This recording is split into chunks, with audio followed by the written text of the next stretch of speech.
大家好，歡迎入嚟魚眼雷達。今日我哋唔係食花生，我哋講藝術。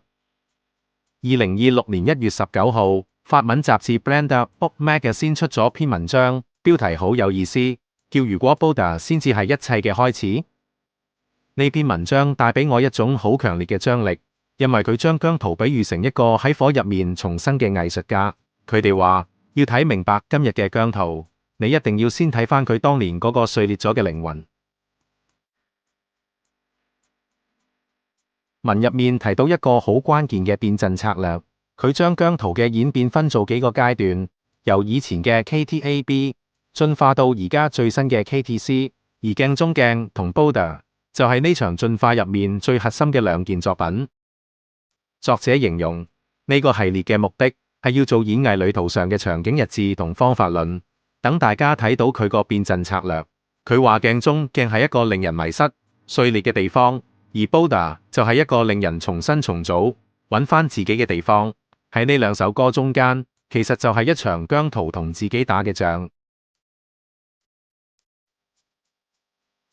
報道好深刻咁提返鏡中鏡，作者用咗一個字：疤痕。佢形容鏡中鏡時期嘅姜濤係處於一種自我審視嘅極端痛苦入面，就好似對住一塊碎咗嘅鏡，每一塊碎片都反射出心魔同不安。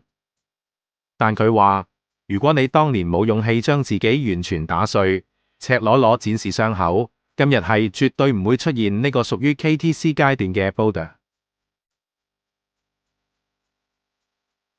點解法文媒體會話呢個先係起點？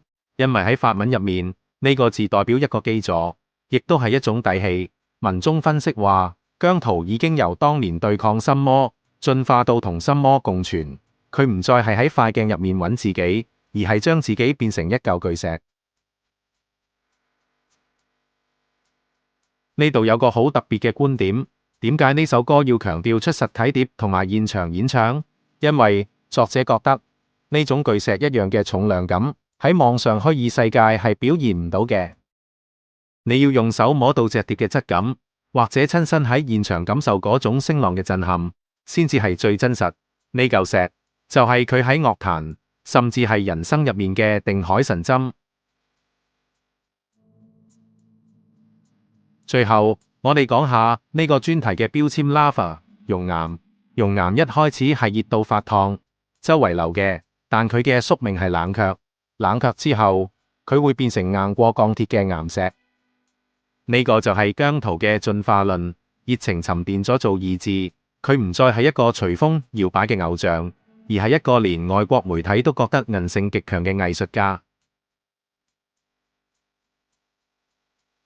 所以我哋返返去開頭嗰個問題，如果 Buddha 先係起點，咁之前嗰啲痛苦同掙扎，其實都只係鑄造呢嚿巨石嘅爐火。2026年，我哋見證緊一個全新而且更強大嘅 KTC 誕生。唔知你哋聽 Buddha 嘅時候，係咪都感受到呢種由鏡中鏡蛻變出嚟嘅重量？歡迎留言同我交流，我哋一齊見證呢個起點。下次見。你嘅支持對我好重要，想再支持多啲呢個講真話嘅頻道行落去，歡迎撳下面個 Thanks 掣請我飲杯咖啡，大家互相支持，真係好多謝你。雷達靠你撐，下條片見。